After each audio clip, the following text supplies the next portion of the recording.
லிங்கம் இந்த அரண்மனைக்கு இருக்கும் போதே அந்த ஆதிவள்ளி கையிலே ஆண்டவன் எப்படி இருப்பான கரை கண்டரும் உள்ளிரு கைலாசத்தை சிவனுமே பகவான் லிங்கம் உள்ளிருக்கு பகவான் லிங்கம் உள்ளிருக்கு ஆடவள்ளி கையில பகவானே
அஷ்டவிக்கு பாடல்களையே அட்டப்பாடுபடுத்தினான். ஆமா, தேவர்களை சும்மா விடுவானா? விடமாட்டான். ஏன்னா இவங்க தானே இவனை பேசுனது. ஆமா, சும்மா விடுவானா? விடமாட்டான், விடமாட்டான். ஆள் கூட தப்பிடுங்கிறான். ஆமா, பதற பதற பேசுங்க, பதற பதற பேசுதான். கொஞ்சமாவது மண்டையில மூளை இருக்கா? மண்டையில தான் இருக்கும் மூளை, பின்ன வயிற்றுலயா இருக்கும். அதுதான் கேட்கா. ஆமா, கொஞ்சமாவது மூளை இருக்காயா? கொஞ்சமாவது இருக்கா.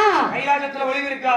ஒளிவு இருக்கா? பகவான் கைலாசத்திலேயே இருக்காரு? கிடையாது, கிடையாது. விறுவிறுன்னு அரண்மனைக்கு இழைத்தா. ஆமா, 103 லிங்கத்தையும் காட்டுதான். லிங்கத்தையும் காட்டுதான். ஏ தேவர்களே, ஏ தேவர்களே, பகவான் லிங்கம் இங்க இருக்க. பகவான் ஏனடா கைலாசத்துல? கைலாசத்திலே ஏது? கடவுள் லிங்கம் இங்க இருக்க. இங்க இருக்க கைலாசத்துல கடவுள் ஏது? கிடையாது, கிடையாது. பிடிச்சா கொண்டா கூடத்தை 33 கோடி முனிவர்கள் தேவர்களையும். ஆமா, பிடித்தா பிடித்தா பிடிச்ச அடைக்கா சிறையில் அடைக்கா உள்ள போங்க உள்ள.